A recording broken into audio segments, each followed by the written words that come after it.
हमारे मुल्क के कानून के बारे में कुछ कहना चाहेंगे? बिल्कुल जी, आज का दिन वही तो है कि देश का कानून बनने वाला दिन, देश की आज़ादी का दिन।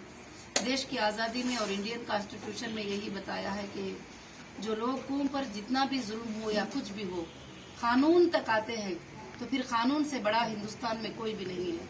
ना कोई पॉलिटिशियन, ना कोई ऑफिसर्स, ना कोई एजेंसीज, कोई भी नहीं है। कानून सबसे बड़ा है।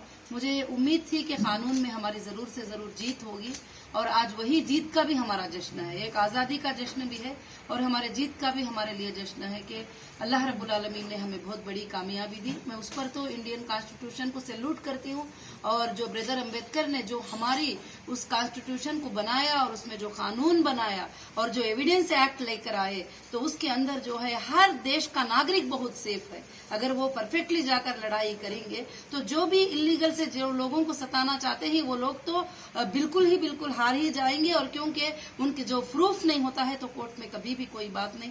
तो मैं शुक्रिया अदा करती हूँ कि इंडियन कॉन्स्टिट्यूशन को जिसने भी बनाया और जो है सुप्रीम कोर्ट का खास कर से कि जो हमको सेशन कोर्ट से लेकर हाई कोर्ट से लेकर सुप्रीम कोर्ट तक अल्लाह ने बहुत बड़ी कामयाबी अता फरमाई। और ये हमारे लिए नहीं बल्कि देश के हर नागरिक की कामयाबी है। देश के हर नागरिक को मैं यही बताना चाहती हूँ कि आप कमजोर और मजबूर नहीं है। अगर आप जितने भी कमजोर हो, अगर कानून को आप अप्रोच करेंगे तो जरूर कानून आपकी मदद करेगा और आप जरूर वहां पर कामयाबी हासिल जरूर करेंगे या आपको जरूर इंसाफ मिलेगी। अगर आप इंसाफ पे हो तो, अगर इंसाफ पे नहीं है तो कहीं भी इंसाफ नहीं मिलेगी। अगर इंसाफ पे हो तो जरूर हमें इंसाफ जरूर मिलेगी। मैं बस यही कहना चाहती हूँ।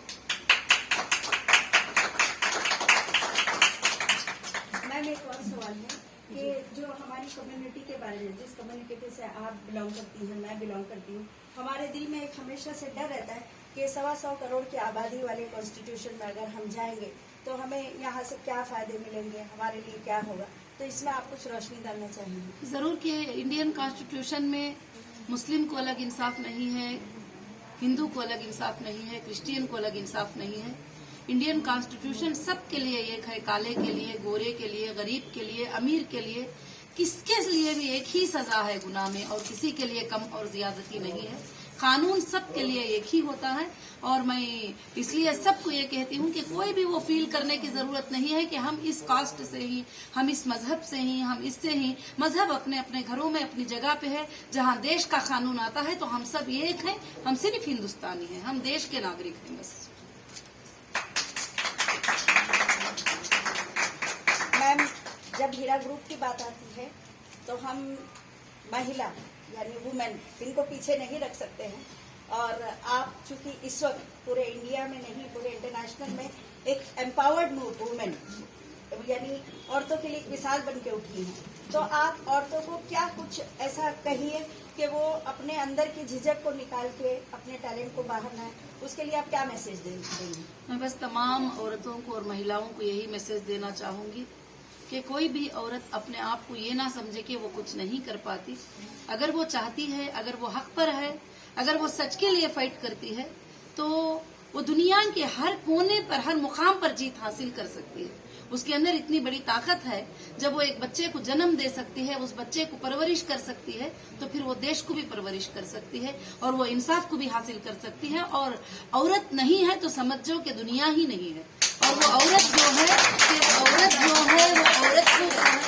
जितने भी बाप बनकर अब दुनिया में दिख रहे हैं वो एक औरत के बेटे हैं, जितने भी भाई बनकर दिख रहे हैं वो भी एक औरत के बेटे हैं, और जितने भी शोहर बन के दिख रहे हैं वो भी एक औरत के बेटे हैं। अगर औरत नहीं है तो ना मर्द का जन्म है ना दुनिया का जन्म है। औरत ही सबको जन्म दे सकती है, तो वो इंसाफ को भी जन्म दे सकती है, वो अपने राइट के लिए फाइट कर सकती है। उससे भी ज्यादा स्ट्रांग, औरत से भी ज्यादा स्ट्रांग कोई ह्यूमैनिटी नहीं है। तो औरत को मैं कहती हूँ कि वो बहुत स्ट्रांग है, वो इंसाफ के लिए करेंगे। और इंशाअल्लाह आइंदा हम महिला एम्पावरमेंट के लिए काफी जो है मैं स्कीम्स लेके आने वाली हूँ कि महिलाओं के हेल्थ के लिए, महिलाओं की ग्रोथ करने के लिए, महिलाओं की इकोनॉमी को डेवलपमेंट करने के लिए, महिलाओं को लीगल फाइट करने के लिए। क्योंकि मैंने काफी चीजों को देखा है कि लीगल उनको कैसे फंसाया जाता है, कैसी तकलीफ में मैं अकेली नहीं बल्कि हजारों लाखों की औरतें बेगुनाह अंदर पड़े हुए हैं। उनके लिए मैं इंशाअल्लाह स्टार्ट कर रही हूँ इंसाफ के लिए जस्टिस फॉर जेल वुमेन और जस्टिस फॉर जेल ह्यूमैनिटी, दो विंडोज को खोलकर जो है मैं उनके लिए इंसाफ लाना चाहती हूँ।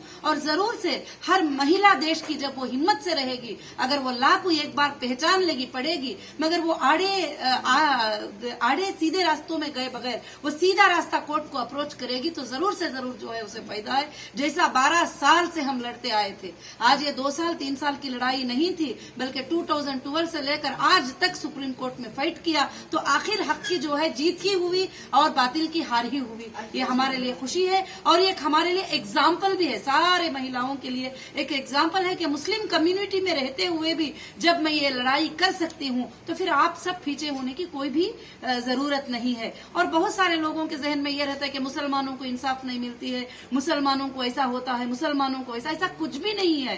जब इंसाफ का दरवाजा आप पकड़ लो, जब आप कोर्ट को अप्रोच हो जाओ तो सबके लिए वहां मैंने एक ही इंसाफ देखी है, किसी के लिए कोई अलग इंसाफ मैंने नहीं देखा है वहां पर। Salute to Indian constitution. जी बिल्कुल।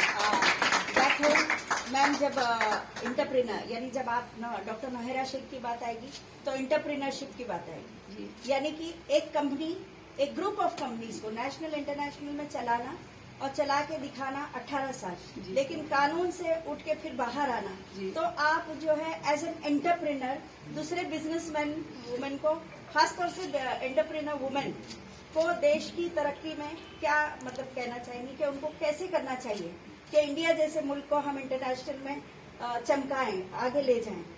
इंशाअल्लाह जो है कि सबसे पहले मैं इस बात पर अल्लाह का शुक्र अदा करती हूँ, उसने मुझे एंटरप्रेनर बनाया और वर्ल्ड में मुझे मशहूर किया।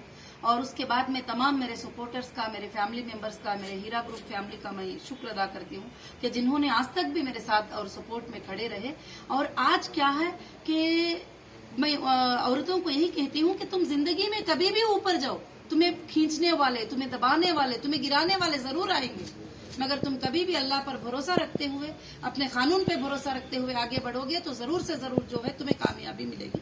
और हीरा ग्रुप आज भी फख्र के साथ ये बात कह सकती है कि कभी भी कोई इलीगल वे में जाकर कोई काम नहीं की तो फिर डरने की जरूरत ही नहीं थी। हम दुनिया के हर सबके सामने चैलेंज कर सकते हैं। जब हम कोई इलीगल वे में जाते नहीं है, लीगल में काम करते हैं, तो हमें कभी भी डरने की जरूरत नहीं है। मैं तमाम इंडियन वुमेन्स को और तमाम वर्ल्ड के वुमेन्स को मैं यही मैसेज देना चाहूंगी कि वो जो काम करना चाहेंगे वो परफेक्टली करेंगे, कानून को और ऊपर वाले के कानून को दोनों को भी देखते हुए, तो वो कभी भी नहीं हारेंगे, जरूर कामयाब होती ही रहेगी इंशाअल्लाह। 2 सवाल हीरा ग्रुप के लिए कि जब हीरा ग्रुप एक वाहिद कंपनी ऐसी हमारी नजर में आ रही है जो इतने बड़े शौक के बाद वापस आई है कि उससे पहले हमको कोई दरवाजा, जो मेंबर्स थे उनको अल्लाह के सिवा कोई दरवाजा नहीं था, तो अब जब वापस आई है तो आप हमारे मेंबर्स को क्या कहें?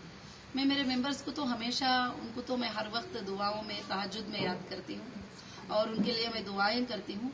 और मैं अल्लाह से अब ये दुआ कर रही हूँ कि जो भी मेंबर्स अपने अमानतों को ले भी रहे हैं या कंपनी से वो वापस भी जा रहे हैं, तो मैं उनके लिए खास दुआएं करती हूँ कि अल्लाह उसमें उनको बेहिसाब बरकतें अता फरमा।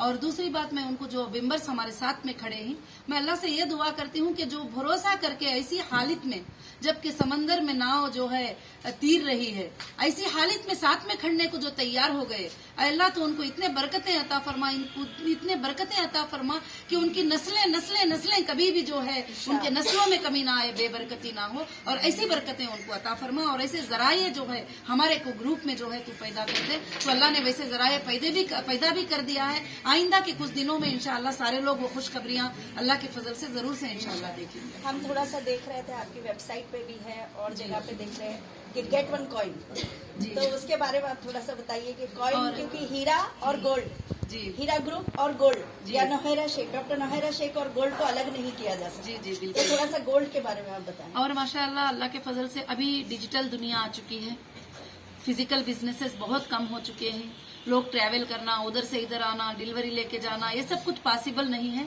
तो अब हीरा ग्रुप डिजिटल प्लेटफॉर्म पे जा रहा है और इंशाअल्लाह बहुत जल्द वो प्लेटफॉर्म हमारा ऑन हो जाएगा। तो HDG जो हीरा डिजिटल गोल्ड जो है, पूरे वर्ल्ड में परचेसिंग करने का मौका सबको मिलेगा इंशाअल्लाह पूरे वर्ल्ड में।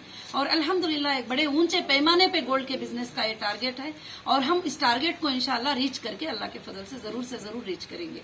और अल्हम्दुलिल्लाह जैसा लोग कहते हैं कि अभी मतलब जो भी बातें कभी कहते हैं कि अभी क्या होगा, कैसे होगा, किधर होगा, जब इतने मुश्किलों में से अल्लाह ने इसको नूर दे दिया, इसको रंग दे दिया, सब कुछ दे दिया, तो अब इसका रुकने का सवाल कभी भी नहीं पैदा होता। इंशाअल्लाह क़यामत के सुबह तक ये नहीं रुकेगी।